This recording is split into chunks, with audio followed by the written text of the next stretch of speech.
Lisbon blows out the candles on her birthday cake, surrounded by the team, who watch her with relaxed smiles as she opens her presents with a mixture of surprise and gratitude. Jane leans casually against a table and effortlessly guesses that Van Pelt gave her a yoga mat. He also correctly guesses that Rigsby chose a gift certificate for a spa treatment, winning $10 in an improvised bet. Without hesitation, he points out that Cho bought an elegant bottle of champagne, something tasteful and understated, exactly like him. Lisbon begins to suspect that Jane has completely forgotten her birthday, and although she tries to hide it, her expression becomes slightly harder. Amused, Jane assures her that his gift is on its way and that she should not get impatient. The peaceful moment does not last long. An urgent call interrupts them, and the team immediately gets to work. A man's body is found lying on top of a pile of branches and debris carried by the current, with a clean gunshot wound to the head.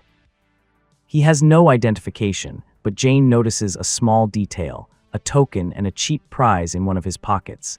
To him, that is enough to assume the man worked at an arcade. He also deduces that the body was carried downstream from upriver, since the recent flooding explains how it ended up deposited on the pile of debris. Lisbon, still slightly annoyed, grumbles that she is not in a bad mood because Jane supposedly forgot her birthday, although nobody believes her.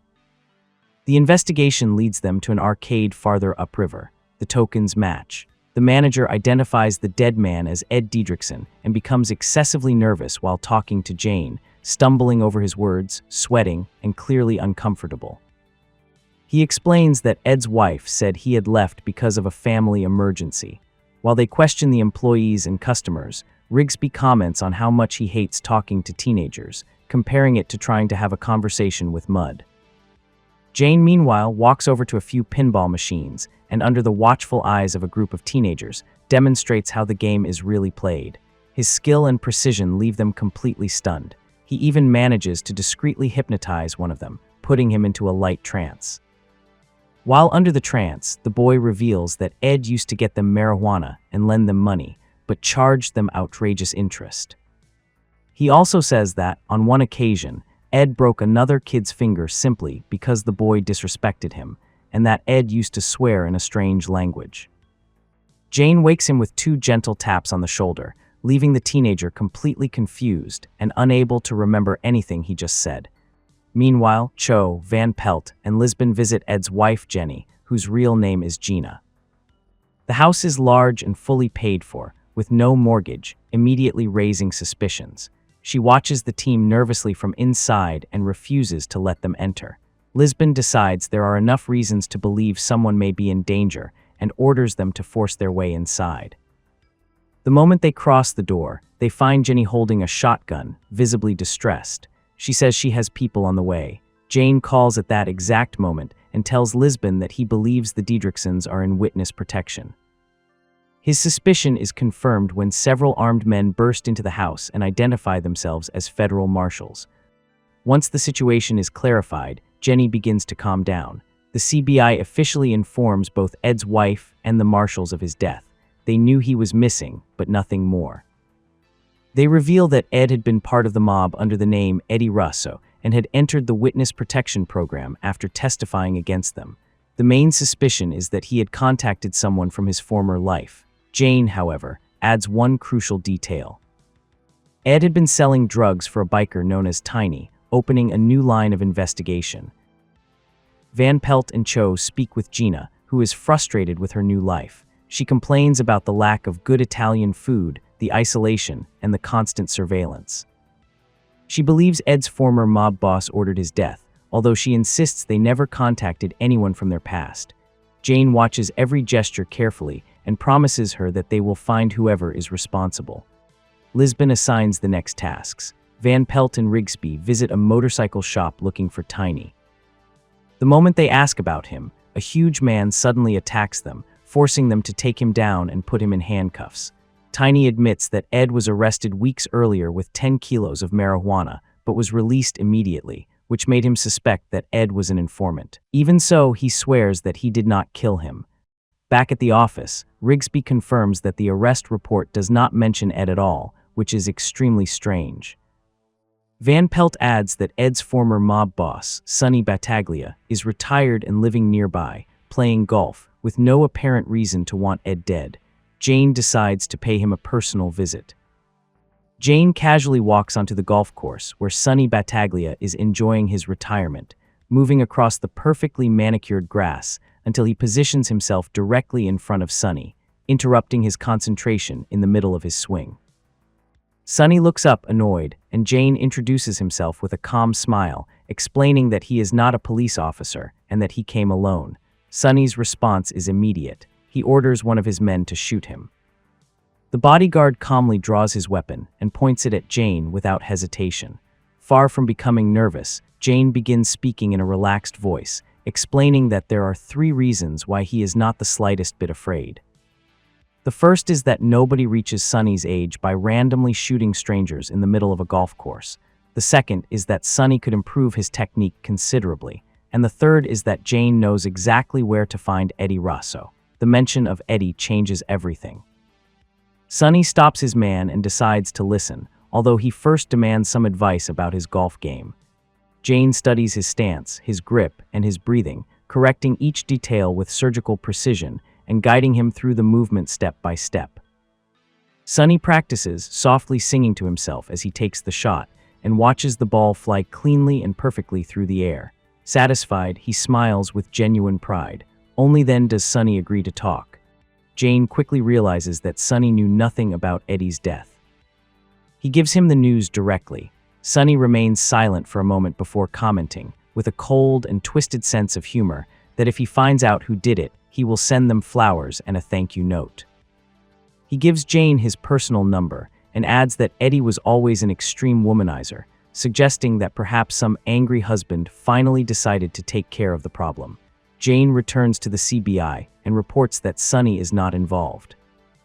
Almost at the same time, Van Pelt informs them that Ed's car has just been picked up outside the arcade, indicating that someone came to collect it on the night of his death. Cho and Rigsby go back to speak with the manager, who describes the person who picked Ed up. It was an attractive black woman, approximately 5 feet 10 inches tall, a description that fits Marshall Knox perfectly. The pieces are beginning to fall into place. Shortly afterward, Marshal Exley storms into the CBI office, furious about the official request to question his partner. Lisbon firmly tells him that the police confirmed Knox took Ed out of the station on the night of his arrest, and that they can no longer locate her.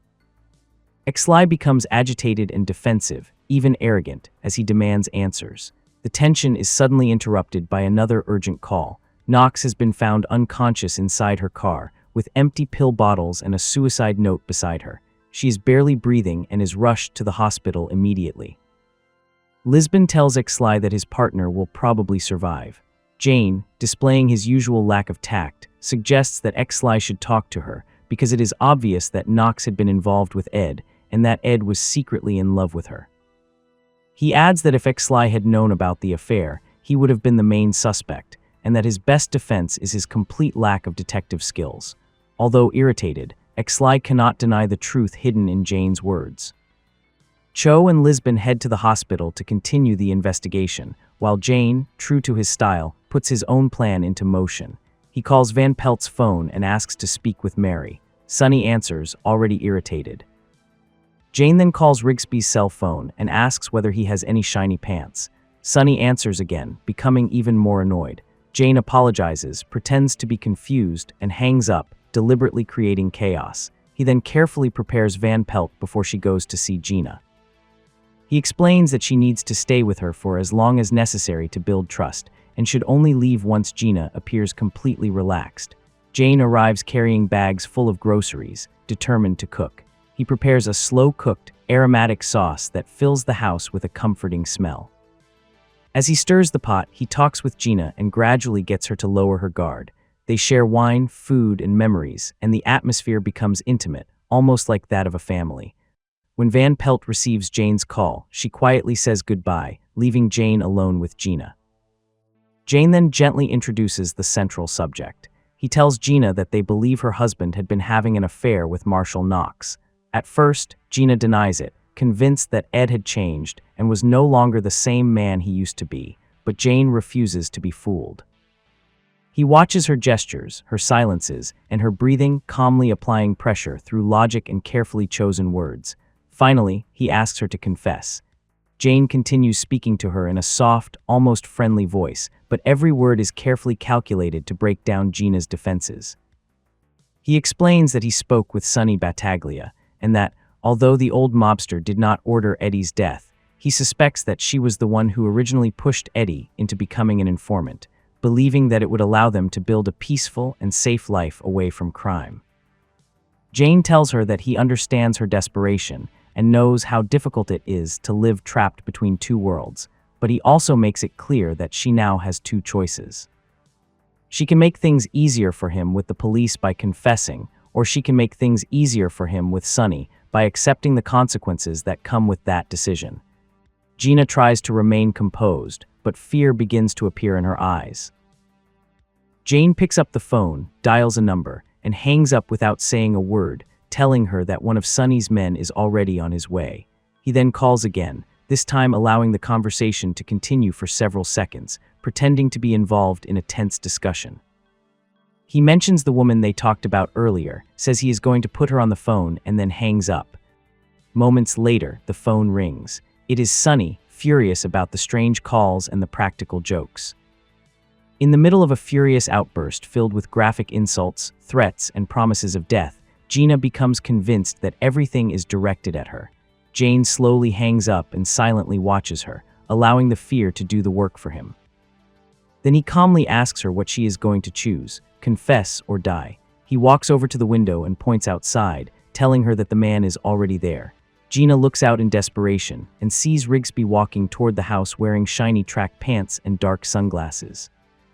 He moves with a firm step and a serious expression, looking exactly like a professional hitman.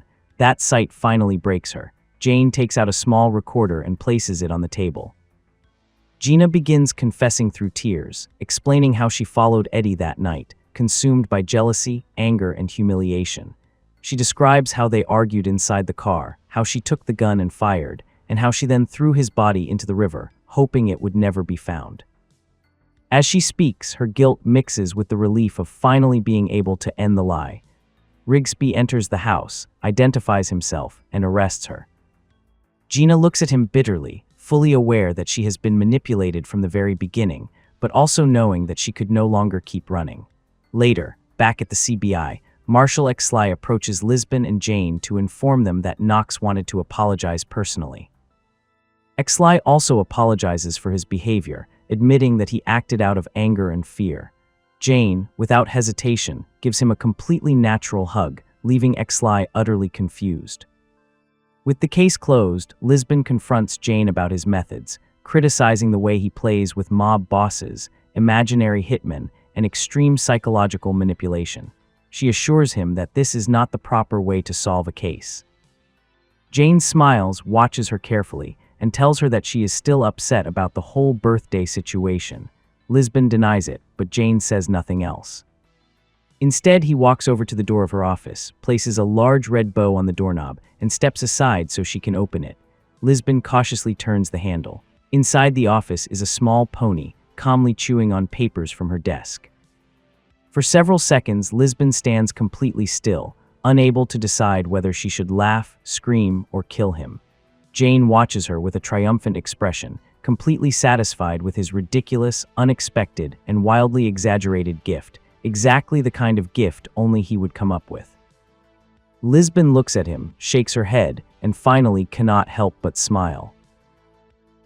If you enjoyed this episode, don't stop here. Head over to my channel and check out the complete playlist of The Mentalist, with every episode organized in order from beginning to end. Watch the full series, follow Patrick Jane's journey, and discover all the hidden details, mysteries, and secrets along the way. And if you enjoyed this video, don't forget to leave a like and subscribe to the channel for more The Mentalist episodes, breakdowns, and stories.